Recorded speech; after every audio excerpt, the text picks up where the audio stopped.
नमस्कार. आई आणि रोनीजमध्ये तुमच्या सगळ्यांचं मनापासून स्वागत आहे. 15 ऑगस्ट जवळ आला आहे म्हणून आज आपण बनवणार आहोत मुलांपासून मोठ्यांपर्यंत सगळ्यांना आवडणारा तिरंगा सँडविच. या सँडविचची खरी गोष्ट म्हणजे यामध्ये आपण घरच्या घरी ताजी हिरवी चटणी करणार आहोत. चला तर मग सुरुवात करूयात. सर्वात आधी हिरवी चटणी बनवूयात. यासाठी मी घेतली आहे ताजी कोथिंबीर. त्यामध्ये हिरव्या मिरच्या, लसूण, थोडंसं आलं, भाजलेली डाळ, जिरं, मीठ, ब्रेडचा अर्धा स्लाईस आणि थोडासा लिंबाचा रस घातलेला आहे. आता हे सगळं मिक्सरमध्ये बारीक वाटून घ्यायचं आहे. चटणी जास्त पातळ करू नका. थोडी घट्ट असेल तर सँडविचमध्ये छान लागते. आणि ही चटणी फक्त सँडविचसाठीच नाही तर डोसा, पराठा, वडा किंवा कटलेट बरोबरही खूप छान लागते.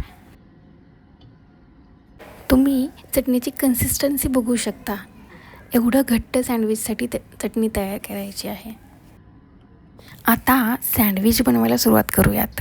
मी ब्रेडच्या स्लाईस घेतलेल्या आहेत. पहिल्या स्लाईसवर टोमॅटो सॉस लावते. यामुळे आपल्या तिरंग्यातील केशरी लाल रंग तयार होतो. त्याच्यावर एक ब्रेडची स्लाईस ठेवून दुसऱ्या लेयरमध्ये चीज स्लाईस ठेवते. यामुळे पांढरा रंग येतो आणि सँडविचची चवही वाढते. आता त्याच्यावर एक ब्रेड स्लाईस ठेवून तिसऱ्या लेयरमध्ये मी थोडंसं बटर लावून घेते आहे आणि त्याच्यावर ते जे आत्ताच आपण ताजी हिरवी चटणी जी बनवलेली आहे ती एकसारखीच स्प्रेड करून घेते आणि त्याच्यावरती ब्रेडची स्लाईस ठेवून घेते. आता एकदम हलक्याच्या हाताने दाबून ह्या सँडविचचे 2 त्रिकोणी तुकडे करून घ्यायचे आहेत. त्याआधी मी सगळ्या ब्रेडचे साईडचे जे ब्राऊन कलरचे कडा आहे ते सुरीने कापून घेते म्हणजे आपलं सँडविच एकदम व्हाईटिश दिसेल. हा सँडविच मुलांच्या टिफिनसाठी खूप छान पर्याय आहे.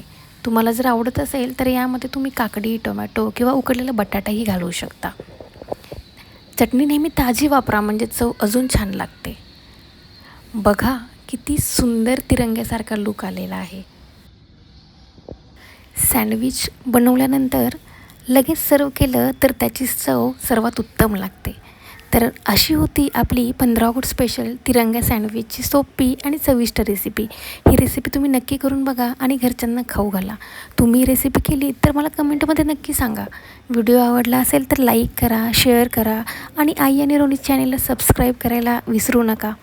पुन्हा भेटूयात अशाच एका नवीन, सोप्या, चविष्ट, किड्स फ्रेंडली रेसिपींसोबत. धन्यवाद. जय हिंद.